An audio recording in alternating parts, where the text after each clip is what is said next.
Hello students.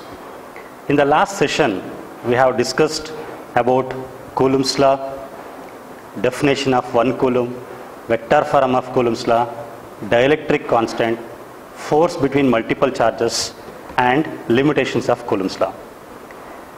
In this session we are going to discuss about a very important aspects like electric field intensity at a point due to a point charge, electric field due to multiple charges, and also electric field lines. So these are the contents where we are going to discuss in this session. Let us take the first concept, that is called electric field. See, first we must know what is the meaning of field. Any surface area which has certain boundary is called a field. Here we are discussing about the electric field. So electric field means it is the space or a region around a charged particle within which its influence can be felt. So once again I'll repeat, it is the space or a region around a charged particle within which its influence can be felt is called the electric field, or we can take it as electrostatic field. So the next concept is electric field intensity. What is this electric field intensity? Electric field intensity at any point in an electric field is the force experienced by a unit positive charge placed at that point. What does it mean? See, if you consider any surface area which is called electric field, if you want to find out the electric field strength at a particular point, if you place a test charge or a unit positive charge at that particular point, so that that charge exerts a force on that point charge, the test charge, and that force itself is called the electric field intensity. So electric field intensity at any point in an electric field is the force experienced by a unit positive charge placed at that point.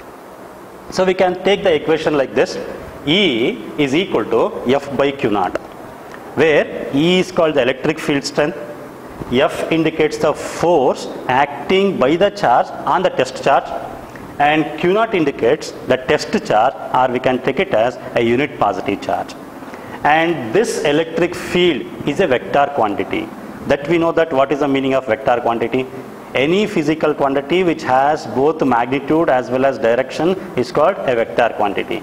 So that this electric field must have the magnitude and must have the direction, so that it is a vector quantity. The direction of the electric field is always from positive charge to negative charge, or we can say from positive potential to negative potential. So that is the direction of the electric field, and SI unit of that electric field intensity. So electric field intensity can be measured using the unit, that is Newton per Coulomb. As we know that E is equal to F by Q naught. F is measured in Newton and charge Q naught measured in Coulomb. Therefore Newton per Coulomb is the SI unit of charge. Or we can also measure the electric field intensity in terms of volt per meter. So that will be later discussed in the next chapter, what about that volt and all. Then the dimensional formula for this electric field intensity, it is given by M1, L1, T minus 3 and then A minus 1. That is the dimensional formula for the electric field intensity. I hope you understand this concept. Once again I'll repeat the definition of the electric field intensity. Electric field intensity at any point in an electric field is the force experienced by a unit positive charge placed at that point. Okay, let us come to the next concept, that is called expression for electric field intensity at a point due to a point charge. That means we have to derive an expression for the electric field intensity at a point due to a point charge. For this, let us consider a point charge Q which is placed at O. Let P be a point at a distance R from the charge Q. So we have taken the point P at a distance R from the charge Q which is placed at O. Then to measure that one, let us imagine we have put a charge Q naught, that is called unit positive charge, at the point P, so that we have two charges Q and then Q naught. If there are two charges, then there exists a Coulomb's force. So as we know that the Coulomb's equation in the last session, the Coulomb's force is given by the equation F is equal to 1 by 4 pi epsilon naught Q1 Q2 by R square. Instead of Q1, I have taken that as Q. Instead of Q2, I have taken that as Q naught. And the distance between those two charges will be R. Hence, the equation becomes F is equal to 1 by 4 pi epsilon naught Q naught divided by R square. See, by the definition of electric field intensity, we know that E equals F by Q naught. If we substitute the value of this F in this expression, we'll get E is equal to 1 by 4 pi epsilon naught Q naught by R square whole by Q naught. So here Q naught and Q naught get cancelled, then the expression will be E is equal to 1 by 4 pi epsilon naught Q by R square. So this is the magnitude of the electric field intensity at that particular point P. If you want to write the same expression in vector form, then in vector form we can write like this: E vector is equal to 1 by 4 pi epsilon naught Q by R square into R cap, where R cap is the unit vector along the direction of the E. Okay students, have understood this concept? Let us move on to the next concept, that is for electric field intensity at a point due to multiple charges. Now, electric field at a point due to multiple charges. To explain this concept, let us consider a number of charges. So in this diagram, I have taken as Q1, Q2, Q3 and so on Qn be the number of charges which are located at the points here at distances of R1, R2, R3 and so on Rn respectively. Let P be a point at a distance R from the origin, so that the distance of the charges from the point P is given by R1P, R2P, R3P and so on Rnp be the respective distances from the charges to the point P. Now let us take one by one the electric field of each and every charges. If I take the charge Q1, which is at a distance of R1P from the point P, so that the expression for the electric field intensity at that particular point is given by E1 is equal to 1 by 4 pi epsilon naught Q1 divided by R1P square into R1P cap. So this is the expression for electric field intensity at the point P due to the charge Q1. Similarly, for the charge Q2 at the point P, we can write that as the electric field E2 is equal to 1 by 4 pi epsilon naught Q2 divided by R2P square into R2P cap. For the third charge Q3, the equation can be written as E3 is equal to 1 by 4 pi epsilon naught Q3 divided by R3P square into R3P cap and so on. For n number of charges, we have taken n charged particles. For nth charge, we can write the expression like this: En is equal to 1 by 4 pi epsilon naught Qn divided by Rnp square into Rnp cap. See, observe this expression. So these are the expressions for the electric field intensities due to individual charges. See, as we know that according to the superposition principle, the net electric field intensity at this point due to multiple charges is the vector sum of the electric fields due to individual charges. So that we can write the expression like this: the net electric field intensity will be E. E must be equal to the vector sum of all the electric field intensities, that is E1, E2 and E3 and so on up to En. This is the net electric field intensity at the point P. Then the equation can be written as E is equal to, among these expressions, I'll take 1 by 4 pi epsilon naught as a constant, common factor. Then from the first expression, that is Q1 divided by R1P square into R1P cap. From the second equation, that is Q2 divided by R2P square into R2P cap, and so on. For nth charge, Qn divided by Rnp square into Rnp cap. So this is the expression.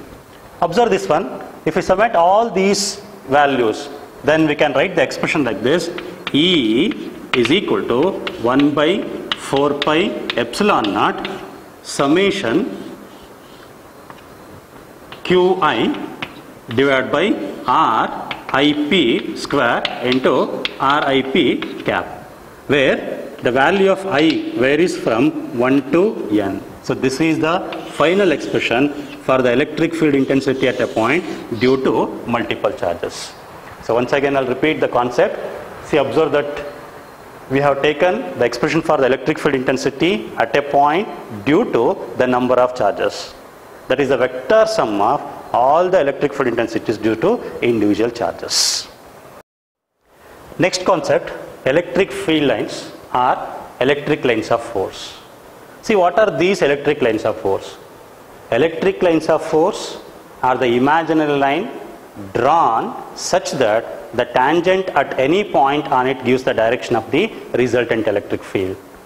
Just observe that definition. It is an imaginary line drawn such that the tangent at any point on it gives the direction of the resultant electric field. Or we can also define like this: it is the path along which a unit positive charge tends to move if it is free to do so. To understand that concept, let us imagine a positive charge. Assume that this is a positive charge. If I place any other charge, I'll take it that as Q0, that is unit positive charge. If I place here, then it moves along this direction because of that repulsive force. Similarly, if I take the charge here, it moves in this direction. If I take charge here, it moves in this direction. So wherever I kept the charge, that will be repelled in a particular direction, and that constitutes the electric lines of force or electric field lines. So it is the path along which a unit positive charge tends to move if it is free to do so. If I let free the unit positive charge, it moves in a particular path, and that path itself is called electric lines of force or electric field lines. So once again, I'll repeat the definition of electric field lines. It is an imaginary line drawn such that the tangent at any point on it gives the direction of the resultant electric field. Now let us understand the concept of properties of electric field lines. What are those properties? See, first property, the definition itself. That means it is a path along which a unit positive charge tends to move if it is free to do so. The second property, they may be a straight line or curved lines. That means the electric field lines may be a straight or they may be a curved lines. So that is the second property of electric field lines. And then the third property, they always originates at positive charge and terminates at negative charge. Once again, I'll repeat. It is the path along which a unit positive charge tends to move if it is free to do so. There may be a straight line or curved line. Third one, they originates at positive charge and terminates at negative charge. Let us consider the fourth property. The electric field lines can pass through a dielectric. What is this dielectric? See, dielectric is nothing but an insulator. If you place an insulator between the electric field, then the electric field lines can pass through that dielectrics. So that the fourth property is they can pass through a dielectric. And then fifth property, they cannot pass through a closed conductor. So we have to consider this concept. They cannot pass through a closed conductor. To understand that concept, let us imagine, I'll take the electric field. So if I place a conductor, a closed conductor here, which is uncharged, let it be. We know that this plate is connected to the positive terminal and this plate is connected to the negative terminal, so that the positive charges will be accumulated on the plate like this and the negative charges will be accumulated on this plate. Okay. As we know that from the third property, they originates at positive charge and terminates at negative charge. Therefore, the electric field will be existed between positive to negative. Here also positive to negative. Observe this one. If I place conductor in between the plates, then these positive charges induces equal amount of negative charges here, and these negative charges induces the positive charges here, so that the electric field lines will start from positive charge and ends at negative charge. Again, it starts from positive charge, ends at negative charge, so that like this they produce. Hence, they cannot pass through a closed conductor. So that is the fifth property.